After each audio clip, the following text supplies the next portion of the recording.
We wish you a Merry Christmas. We wish you a Merry Christmas. We wish you a Merry Christmas and a Happy New Year. The tidings we bring to you and your kid. We wish you a Merry Christmas and a Happy New Year. Now bring us some figgy pudding.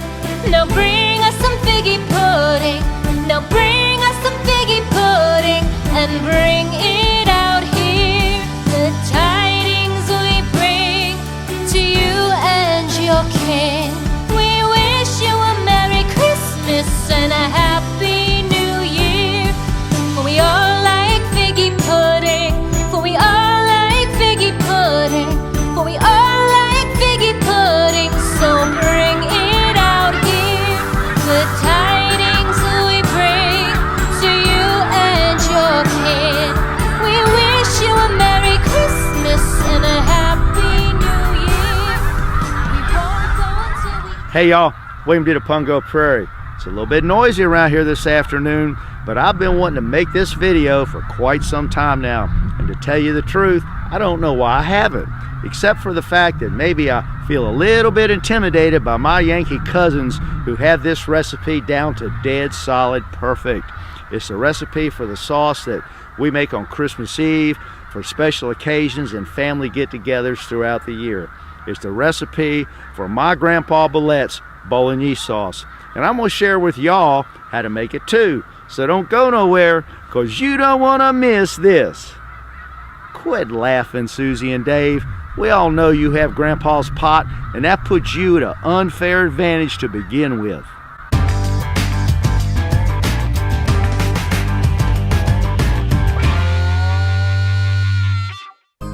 Now, when most folks think of a Bolognese, it's a tomato sauce that's made with ground beef or some other kind of ground meat. But when I was a kid growing up, that's not the way it was at all. I don't think I can ever remember my mother or grandfather using ground beef to make their sauce. Now, they might have combined it with ground pork and veal to make up meatballs that they would put in the sauce, but that's not what we're talking about here.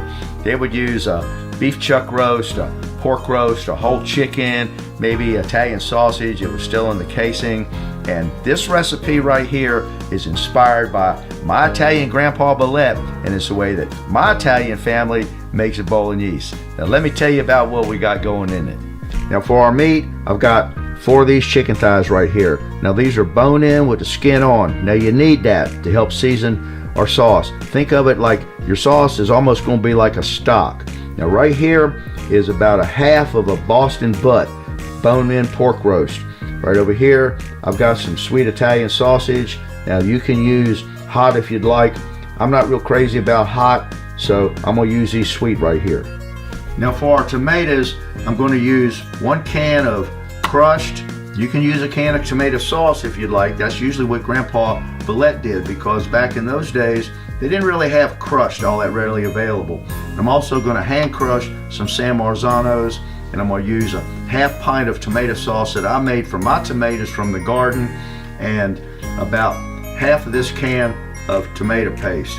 Now normally I like to use tomatoes from the garden that I've canned up myself, but I know a lot of times y'all don't have that, so that's why today we're going to do the can. We're going to use about a 1/4 cup of this extra virgin olive oil to brown our meat up, and for our herbs we're going to use dried. Because back in those days when my grandfather was making this sauce, there weren't a lot of fresh herbs readily available at the markets like there are today. So we're going to use 2 teaspoons of dried oregano, 1½ teaspoons of dried basil, 1½ teaspoons of dried parsley. I'm going to use 1 tablespoon of some white sugar and a teaspoon of salt. And you know we got to have the garlic. Now I would say normally 6 to 8 cloves of garlic. These right here are pretty big cloves, so I'm only going to use, 5 of them. And a little ways into our cooking process, we're going to add 2/3 of a cup of this red wine. Now you don't want like a really dry wine. This right here is a cab. And towards the end, we're going to add a 1/4 cup of some Parmigiano Reggiano. And we got 1 whole yellow onions going in there. Now I do have a few fresh basil leaves here that I'm going to chiffonade up and put in right at the very end. Now, since we're just using chicken thighs and not the whole chicken, we're going to want a little extra chickeny flavor in our sauce. Now, you can use a bouillon or chicken base if you'd like, but personally, I'm not real crazy about it. I think it kind of offsets the flavor and adds a little extra salt into the sauce that we don't really need. So I make up my own bouillon from when I'm spatchcocking chickens that I'm cooking up other times. And I just boil them all up nice and concentrated, put it in the freezer to have on hand for times like now. Now, I understand that most of you folks aren't going to have that, so I recommend maybe this chicken bone broth that's a little bit more intense flavor, and get a little small carton or a bit of that to add in there, and we'll show you what we're going to do with it.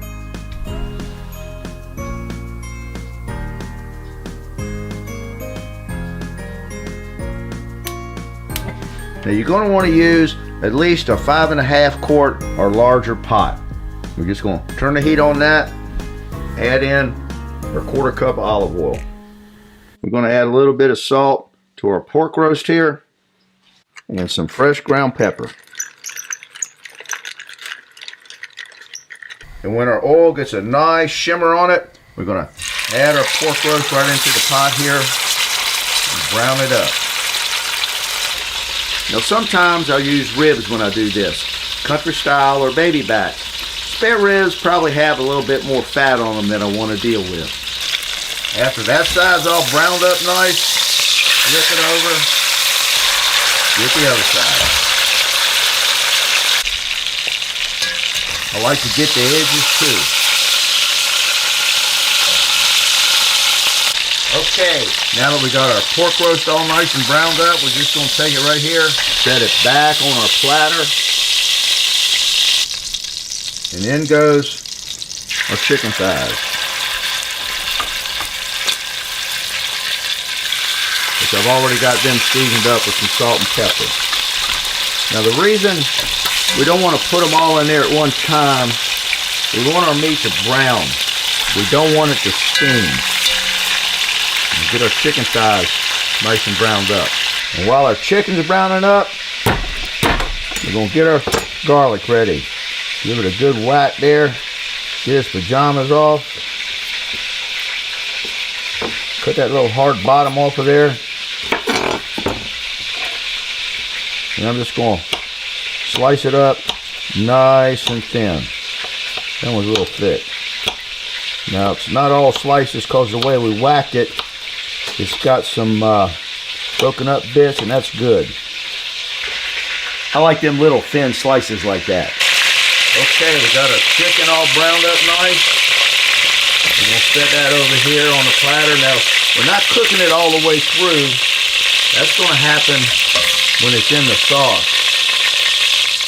And now we're going to add our sweet Italian.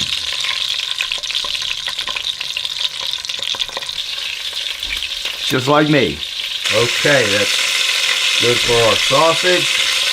Let's take that out of there. Browned up nice. We're just going to let our meat rest there for a few minutes while we make up the liquid part of our sauce. Turn the heat off because I don't want our oil so hot when we add in our garlic. I just want our garlic to kind of be in that warm oil. Let it wake up the flavor a little bit. We don't want to burn it. Okay, a little trick to get your tomato paste out of the can. You cut both ends out, just push it all out of there. Comes out nice and clean. And we're just going to take about half of it, add that into our pot here with our garlic and oil, and kind of get it all blended around in there, kind of smooth out a little bit. I don't use tomato paste very often. I do use it here and in my pizza sauce. This also helps to deglaze that pan a little bit. Right here, I'm going to turn the heat back on. And in goes my frozen chunk of chicken bouillon. And as that melts in there, it's going to help to control our heat on the oil so it doesn't burn the tomato paste and the garlic. And it's going to help to finish deglazing that pan. Be a little easier with this fork. Control it. Starts to break down. Whole lot of chickeny goodness in there right now. Also, by adding our bouillon right here where the pot's shallow, there's a lot of surface area. It helps to even get some more of that water off of there and concentrate flavor without watering down the sauce too much. Okay, right here goes our teaspoon of salt and our tablespoon of sugar. Turn the heat back just a little bit. See how that pan's all deglazed nice now? And all that goodness from that brown pork and chicken and Italian sausage has become a integral part infused right into our sauce. In goes our oregano, our dry basil, and our dried parsley flakes. This is a nice, almost like an Italian roux. Got that kind of brown color without the flour. We do have the oil. Now goes our can of crushed tomatoes. Now I've rinsed the sides of our can with some water, fresh cold water, swirled it around in there a little bit to get what's left, and add that water right in there. And that water is going to help to cook our sauce, but it's going to cook out of there. But it's a nice vehicle we're going to use to get to where we're going with the finished product. Now right here, I'm going to strain some of the liquid from our San Marzanos. We're going to dump the rest of them in this little bowl right here. And then we're just going to hand crush them. We'll be careful here because these things will squirt all over. And I don't want to get tomato juice on my white shirt. That looks good. Right here, we're going to add our hand crushed San Marzanos. I've rinsed our can here. I'm going to dump that water, that quarter can of water in that bowl, and kind of help to rinse our bowl out. And in goes our whole onion. Now, the onion is going to help to sweeten our sauce, but we're not going to use it when we serve it. It's kind of like onion bouillon. Now we're going back in with our meat. Our pork roast, then our chicken, then our sausage. You know we're going to save all this nice juice here. And give it a nice little stir around. See what I mean when I say you want at least a 5.5 quart pot or bigger. And we're just going to put our lid on it, kind of tilt it to the side a little bit. And we're going to let our sauce simmer there on that stove with the lid tilted on that pot for about 45 minutes to an hour for now. But we're going to stir it about every 10 or 15 minutes or so because we want to be sure that the sauce is not sticking and burning to the bottom of the pot. It's been an hour and I've been stirring our sauce frequently, about every 15 minutes or so, scraping the edges of the pot. So what we're going to do right now is we're going to reach in here and we're going to take out our sausage. 4 of them. They're all huddled up there together, keeping each other warm. And then we're going to pull out our chicken thighs.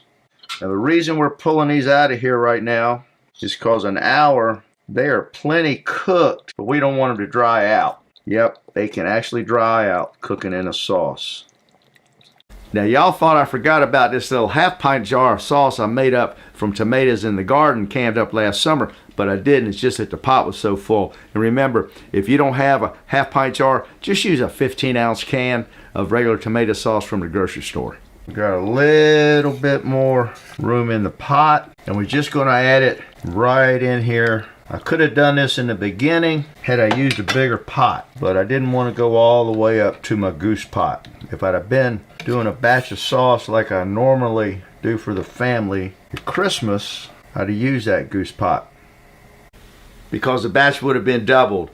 Now, this is really just a half a batch. Grandpa's recipe is really everything I've showed you here so far times 2, except the onion. We're still only going to use 1 onion. Now right here, I'm just going to cut the meat off of our bones away from our chicken thighs here. And we're going to add the bones back to our sauce because I want to boil every bit of flavor out of there of them I can, and they'll be easy enough to pick out later. Stir those sides, Scrape them a little bit one more time. Give our roast a nice turn around in there. Make sure that bottom is nice and clean. Cover it back up with the lid tilted so steam can still escape and some of that liquid can boil on out of there. And we're just gonna cover our chicken and sausage up with this tin foil. Now we're just gonna let our pork roast continue to simmer there in that sauce for about another hour or so until it gets nice and pull apart tender. We don't want it falling apart in shreds and little pieces, but we do want it nice and tender. Okay, we're a little over 3 hours with our sauce simmering here on the stove. Now we've been stirring our sauce every 15-20 minutes or so, but right now our pork roast is cooked up nice and tender, and we're just gonna set it over here with our chicken and sausage because we don't want it to just fall apart into little pieces. We're going to take this bone here that comes right out and we're going to put that right back in here in the pot. Leave our onion in there. Scrape our sides down. Get all that goodness back down into our sauce there. Cover our meat back up. And we're going to take this little ladle here and we're going to just start to skim some of the grease off the top. Put in this little bowl. This is the grease that came out of the chicken and the pork roast and the sausage. The olive oil, that's pretty much rendered into our sauce by now. You're going to have to do this maybe 3 or 4 times as it recollects to the top. Don't want a greasy sauce. Okay, it'll puddle up a little bit more and make it easy. Right here we're going to take our 2/3 cup of red wine and blend that in there. And while our wine marries into our sauce, we're just going to let it soft simmer there on the stove for about another 40 minutes.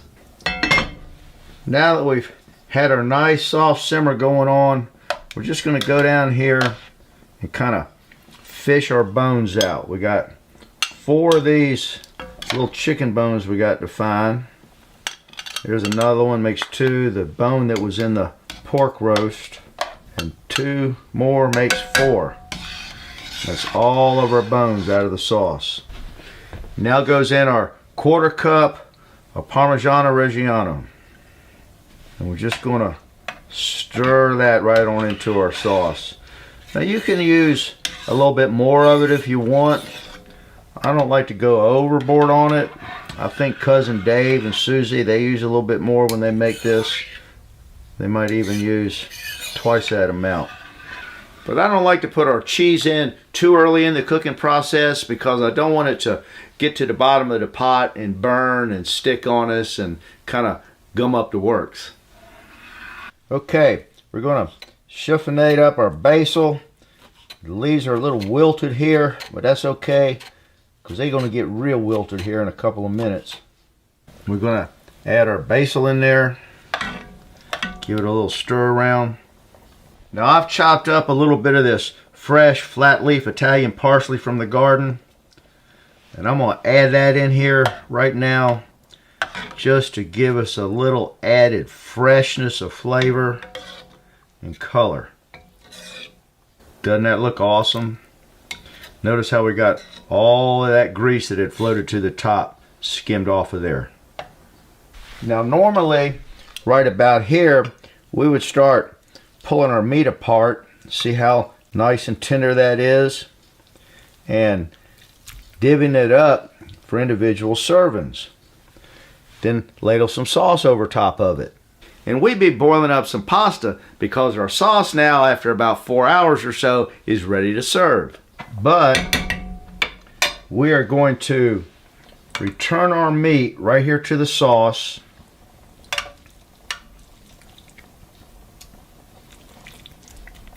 In with our chicken. Now I don't want to really get that into individual serving sizes yet because I don't want it to fall apart on us. But I'm just going back into our sauce with all of our meat. Get all this back in here. Oh yeah. And stir it in nice because what we're going to do is we're going to take this sauce from being delightful and happy to being ecstatic, because what we're going to do is put the lid back on it, turn the heat off, and let our sauce cool down there on that stove. And after it cools down, we're going to put it in the refrigerator overnight. Talk about that unfair advantage that Cousin Dave and Susie had because they have Grandpa's pot. This right here is going to bring this sauce up a whole bunch of notches after it sits in there and has a chance for that flavor to fully develop in there overnight. We just leveled out the playing field.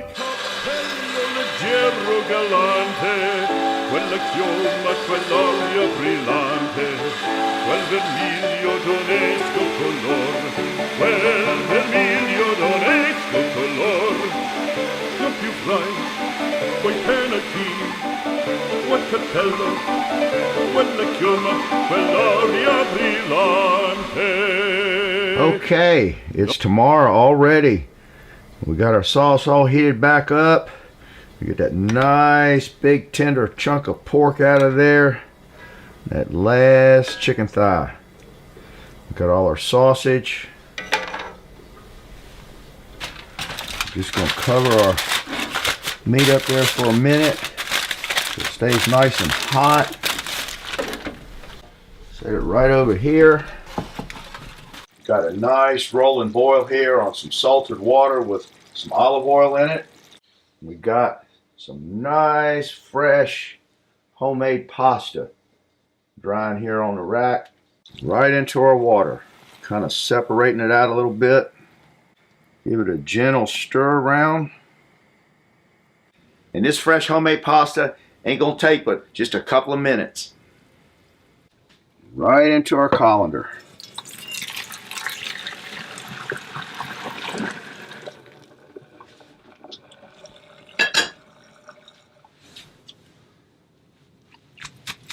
Give it a little shake. Right into our nice warm bowl here. I'm just going to ladle on a little bit of our sauce.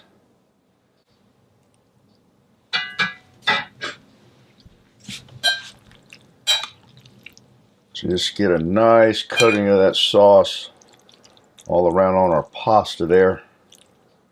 Let's have a piece of our chicken. A nice tender chunk of our pork. We're just going to break off like so. And some of our sausage.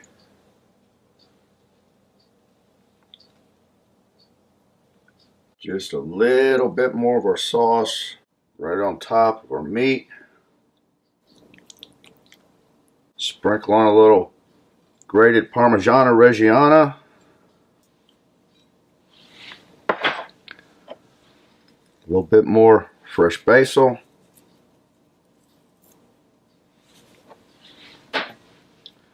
And some fresh parsley. Carve us off a nice piece of our fresh baked Pungo Prairie Artisan Bull. All right, a nice glass of our black dog here.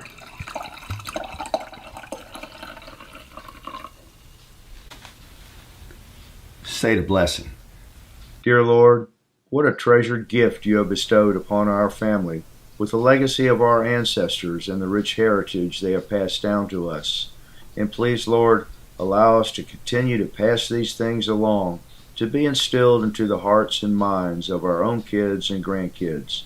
Thank you for this delicious traditional family meal now that you have provided, that it may nourish our bodies and strengthen our spirit for a life in thee.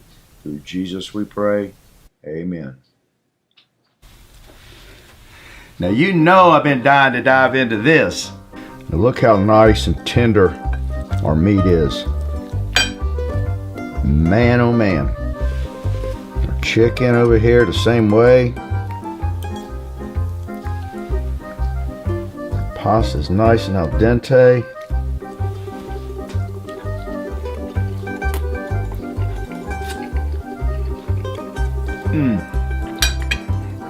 Oh my goodness. Cousin Susie and Dave, y'all better just move over. I think Grandpa Billette would even be proud of me for this. That Bolognese sauce is bellissimo. And that, girls and boys, is what's cooking on the Pungo Prairie. Now let me tell you about what we got going in our pasta fazool. Now is that pretty or what? Thank you for my Italian heritage. We live in a country of such diversity of culture and color that even a country boy like me living at the end of a little dirt lane has roots from a faraway land that can sprout up such deliciousness as this. Cousin Susie, I got some of Grandpa's genes in me too, baby. And kind of looking a little bit like Youngstown around here today too now, isn't it? Now normally I like to use tomatoes that I've canned up fresh from the garden back in the summertime whenever I happen to have them on hand. And trust me, I do. But I know that a lot of y'all don't have tomatoes that you've canned up fresh from the garden. And with this can of whole Marzanos, we're going to have a little bit of fun. I got them all dumped out in this little bowl here. And we're going in. We're just going to hand crush them. Now that our sauce is made, the sky's the limit for what you can do. I love it on my lobster ravioli. Oh yeah. Add a little bit of this nice Parmesan cheese right on top. Hey, I know Bordeaux's French, so is the name Billette, but that don't matter, because Grandpa was still Italian. Now here's what we got going in our meatballs. We got 1 pound each of fresh ground pork, 85% lean grass-fed ground beef, ground veal. And I'm gonna show y'all how I do it too. So don't go nowhere, because you don't wanna miss this.